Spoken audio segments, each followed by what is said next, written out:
আমি সুখবর দিয়ে শুরু করতে চাই, পরিবর্তনের খবরটাও আপনাদেরকে জানাতে চাই।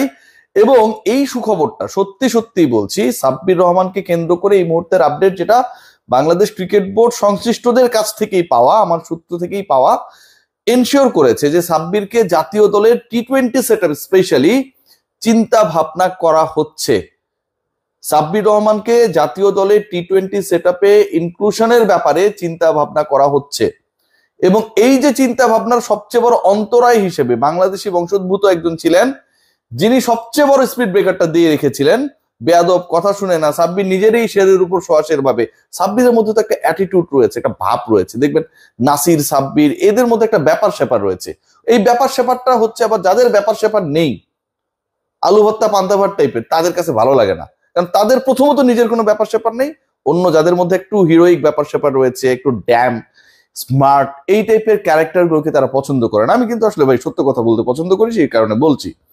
সো ওই যে যারা আলু ভাত পান্তা ভাত এই টাইপের পাবলিক বা ক্যারেক্টার, তারা সাব্বির রহমানকে নিয়ে একটা বিষিয়ে তোলা এনভায়রনমেন্ট, জাতীয় দলের থিঙ্ক ট্যাঙ্ক যারা রয়েছে, অনেককেই অনেক ক্ষেত্রে অনেক দেশ বিভিন্ন সময় কামব্যাক করেছে দলের স্বার্থে, দেশের স্বার্থে। তো সাব্বিরকে নিয়ে এমন একটা বিষাক্ত মনোভাব ক্রিয়েট করা হয়েছে যে তাকে নিয়ে যেন কেউ কোনো ধরনের চিন্তার ফুরসত না পায়।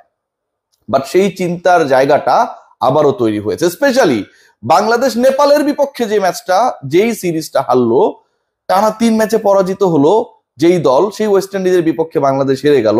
ভাবা যায় নেপালের বিপক্ষে হারা দলের বিপক্ষে বাংলাদেশ হোয়াইট ওয়াশ হচ্ছে ঘরের মাঠে, এবং এই হোয়াইট ওয়াশ হওয়াটা ব্যাটসম্যানদের চরম ব্যর্থতা, ব্যাটিং কোচ হিসেবে যিনি দায়িত্বে রয়েছেন তার চরম ব্যর্থতা, বাংলাদেশ ক্রিকেট বোর্ডের পরিচালক স্পেশালি ডিসিশন মেকারদের চোখে আঙুল দিয়ে দেখিয়ে দিয়েছে যে এদেরকে সরালে বা এদেরকে না সরালে রেখে দিয়ে যদি কাজ করা হয় তাহলে এখানটায় ভালো কিছু ঘটবে না।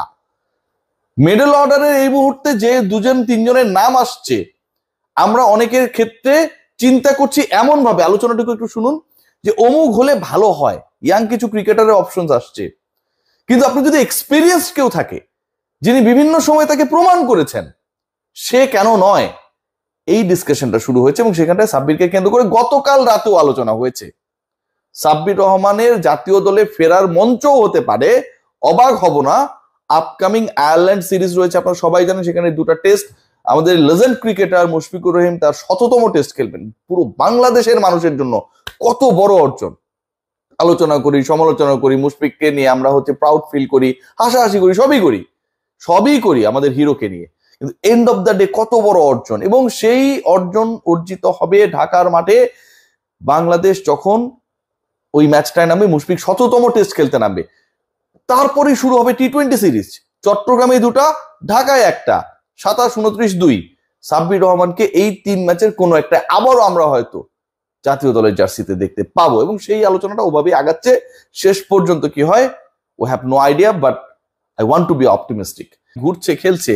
দেখুন, সাব্বিরের মতো ক্রিকেটারকে আমরা একটা অপরচুনিটি দেই না, অথচ জাকের আলী অনেকের মতো ক্রিকেটারকে, উল্টাপাল্টা ক্রিকেটারকে আমরা ম্যাচের পর ম্যাচ খেলাই।